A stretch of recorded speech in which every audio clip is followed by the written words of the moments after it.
Today I want to talk about my life as a spiritist. Why is it different than my life before I believed in a supreme being? I believe in the spirit world that was intimately aware of us, that knew everything about us. It does change your attitude and your outlook. When you think that there is a spirit realm, that we are being guided, that we are here on earth with predetermined trials. It's amazing, right? Because before, I thought life was a series of random events. I made decisions, I made good decisions, I made bad decisions, things happened to me, and I just kind of went willy-nilly until I discovered that that was all false. And I know I've said this before, but my wife had NDE experience when she was like 17. I didn't meet her till she was 31.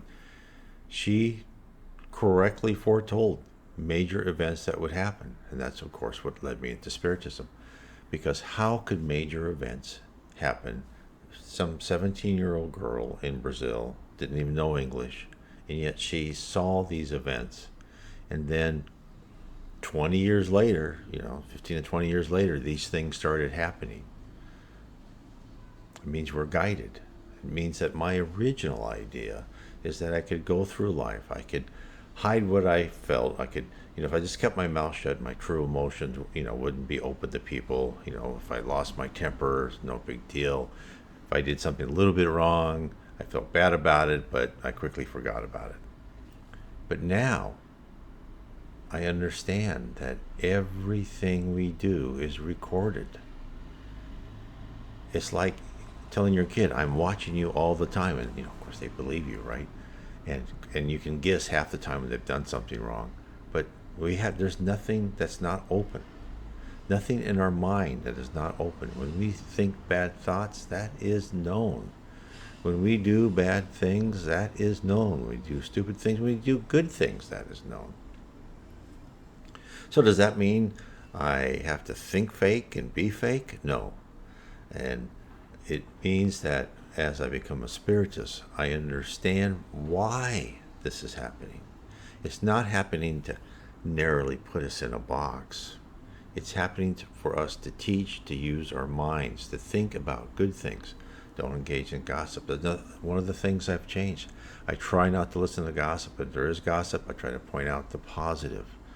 Now, I know that's very hard, like at work, right? When you're at work and people start talking about someone, well, sometimes you have to talk about someone and analyze their performance for, if they're going to be put in positions of responsibility. But you don't have to go over the line and say, oh, this person's terrible because of this. You can at least be judicious. That's very important to do. The other thing that's changed is I know that I'm being tested in my patience.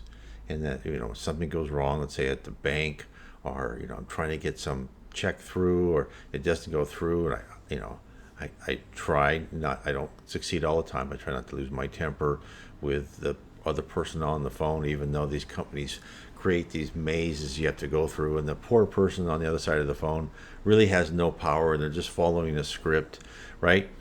You just have to be calm about that, and then just be perseverant. Because after all, maybe I was in charge of bureaucracy at some previous life, and I made life hell for people too.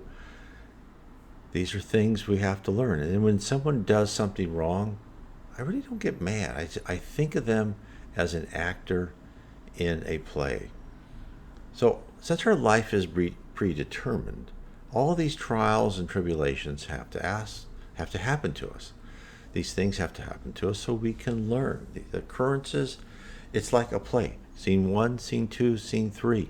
And as the characters go through each scene, they grow, they change. And the way they grow and change is they interact with other characters. That's what we're here. We interact with other characters. Sometimes there's a character who says, oh, he has to play a bad guy. But that character was picked to play a bad guy to me because they were at the right place at the right time within their own set of trials. So I don't blame that person. I can think, well, I hope that person will learn in the future. So I don't get as upset. I still get, I'm not perfect. I still get somewhat, piffed, right? A little, but I don't get like angry like I did. I don't go through that periods of stress. I don't. I hardly ever watch the news anymore because I know the news, all they want to do is get you riled up. They give you their point of view and they want to get you angry and mad at something. Look, what happens most of the time isn't important. Politics is not as important. The spirit world says they've created and destroyed nations over and over again. They've created and destroyed whole races over and over again. Atlantis, Lemuria, Rome was destroyed because they tried to grasp too much power. All these things will happen. It doesn't make a difference. You just have to look that all that's important is that as the human race collectively goes on, hopefully most of us improve. And when at least 50% or more start really becoming, you know, mature in our spiritual outlook, balancing materialism and spiritualism, we will rise to a planet of regeneration. We won't have souls, we won't have immature spirits reincarnating on this planet any longer. And we won't have immature spirits, materialistic spirits, criminal spirits, even any around in the lower zone or below. They won't be around to influence our thinking. So you just have to look at this, that it's like you're in a nursery and all these kids are running around and you're the adult and you just kind of look at them with amusement because you know they're going to do stupid things. You know they're going to say stupid things. And that's how you just kind of have to look at everyone else around you. You know, don't be condescending. Try to help them. Try to help them grow. But it really has changed my whole outlook on other people, on the media, where I know they just want money. They want to push their point of view. Then you see these sad people, telling you have to do this or have to do that. He said, well, no, not really. And you should be tolerant. Let people make their own mistakes. Let people say what they want to say. So it has made me so much more calm. I don't get upset like I used to. I don't get mad. I mean, I'm not saying perfect. I don't say that I don't ever get mad, but it takes a lot.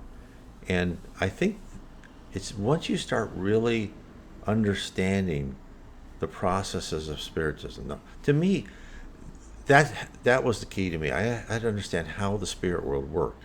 Now, many people, and most Spiritists who will talk about the love of Jesus, the love of God, the love in your heart, and that's very important. And I've talked about that too, but not as extent that these other people do much better than I do. But my take is that if I can understand the process, if I understand why I'm here, and then I can understand, okay, what do I want? What do I want from this organization, right? Do I want to fit in? Do I want to grow in the organization? Because this is essentially what the spirit realm is around the earth. It's an organization, it's a campus. You are a student. You can determine to do well or not. Sometimes I think, well, why should I do well? What's that gonna, what's the end game? I haven't still figured out what the end game of a high spirit is, how close you get to God. But I do know that as you go higher, you have more power or more responsibilities. And that intrigues me, right? That intrigues me because I would love to direct, whole cultures and really intellectually, it just sounds so exciting to me. But then I keep thinking, do I have the love within me? And I'm trying to, the love of other people. And I think the more you relax and you see other people as just, immature souls, it doesn't make a difference what culture, race, religion, anything about them, their outlook, their attitude. Once you see them as each one going through their own study, right? Their own curriculum, custom made for each one of us, then you kind of look at them and go, God bless them all, and you just start loving everybody more. So I just wanted to say this, and I think one of the ways that really helped me, I think, make a bigger leap is when actually I wrote my book, How to Live. And that was all inspired by a poem by Andre Luis. It had 24 stanzas, and it just went each one kind of build upon the other, what you need to do to set the foundation to ascend spiritually. And, making your own faith a firm foundation, have patience, have compassion, all these little things. Why do we need to cultivate that? And I also write how How can we cultivate that? How can we do that? So these things are extremely important. So I just wanted to leave you with that. If you want to know more about Spiritism, I hope that would help you. You go to my blog, and I'll put it down here, it's nwspiritism.com. You can see links to my books also down below. And feel free, you go on my site, you click on the picture of Allan Kardec, you can see different, there's a bookstore from the Spiritist bookstore. You can get his Allan Kardec, the Spirits book, on Amazon and also on PDF. I truly believe that Spiritism brings you a clarity that no other doctrine or religion has. It really tells you, you're immortal. When you pass away from this physical body, you're still who you are. You don't grow wings. You don't become part of the whole, right? You still actually, there's so many people, spirits out there, who don't even know they're dead because they still see and feel a physical body. Now, it's different for them. They're less dense. We can't see them. But it tells you what's heaven for, why you're on earth. It's brought clarity to me. I hope it does the same for you. God bless.